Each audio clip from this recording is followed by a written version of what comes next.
Living just enough, why we need a capabilities-based approach to measuring poverty in the United States of America. How should we measure poverty? Poverty should be measured using the supplemental poverty measure to imply capabilities. What is poverty? Some might describe poverty as simply an income inadequacy, just not having enough money. However, Indian economist and philosopher Amartya Sen describes poverty as a lack of capabilities. He says the identification of minimally acceptable levels of certain basic capabilities, below which people count as being scandalously deprived, can provide a possible approach to poverty. Research fellow at the Heritage Foundation, Robert Rector, seems to describe poverty only as material deprivation. He says, to the average American, the word poverty implies significant material deprivation, an inability to provide a family with adequate nutritious food, reasonable shelter, and clothing. We would argue, however, that material deprivation is a symptom of poverty, not the definition of it. For our purposes, we will describe poverty as the overlap between lacking adequate income and lacking capabilities. How do we define poverty? Poverty is when one lacks capabilities, not out of choice, but rather as a result of lack of economic resources. What are capabilities? Capabilities are the entirety of what one is actually able to do or be, as opposed to functionings. Functionings are what one actually does. American philosopher and law professor Martha Nussbaum outlines 10 central capabilities. Life, the ability to live. Bodily health, the ability to be free of sickness and have adequate access to health care. Play, the ability to laugh and enjoy oneself.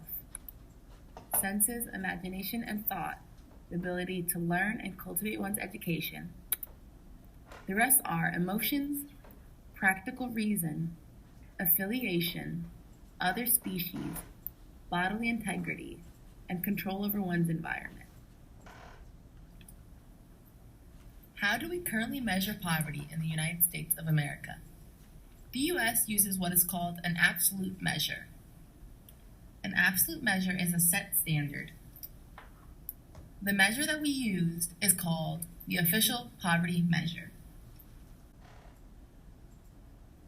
The supplemental poverty measure is calculated differently. The poverty threshold takes the 33rd percentile of expenditures on food, clothing, shelter, and utility and multiplies this value by 1.2 to account for extra income to cover basic needs like household items. Household income takes the pre-tax gross income of a household and subtracts non-discretionary spending like childcare and taxes. It then adds in-kind benefits like subsidized housing and food stamps. There are many problems with the official poverty measure, which the supplemental poverty measure would solve. The official poverty measure only takes the gross before tax income and does not factor out non-discretionary spending, which is money that is not actually available to a family. The SPM, on the other hand, would subtract out non-discretionary spending and add in government assistance. Another problem with the official poverty measure is that the number only changes when it's adjusted for inflation. The supplemental poverty measure, on the other hand, would be recalculated every 5 years. Another advantage of the supplemental poverty measure is that it adjusts for geographical disparities in housing costs. Another advantage of the SPM is that it does not just count married individuals in a household, but cohabitors, which has become more prominent in recent years. You may be wondering how this implies capabilities. Well, when you factor out non-discretionary spending for things like transportation to work, childcare, and medical out-of-pocket costs, you are making sure households will have their central capabilities respected.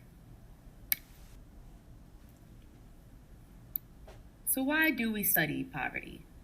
Do we just care about dollars in pockets? So why do we study poverty? Because people matter. People matter.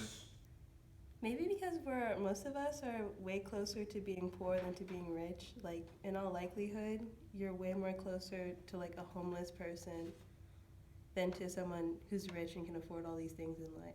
And like, the sooner we realize that, the better off we'll all be. Because like, living in debt forever still isn't really like a good outcome for you. But like, we're all probably gonna end up doing that at some point. That is my final answer. Okay, and did you say people matter? Savage. And also, implicitly, people do matter.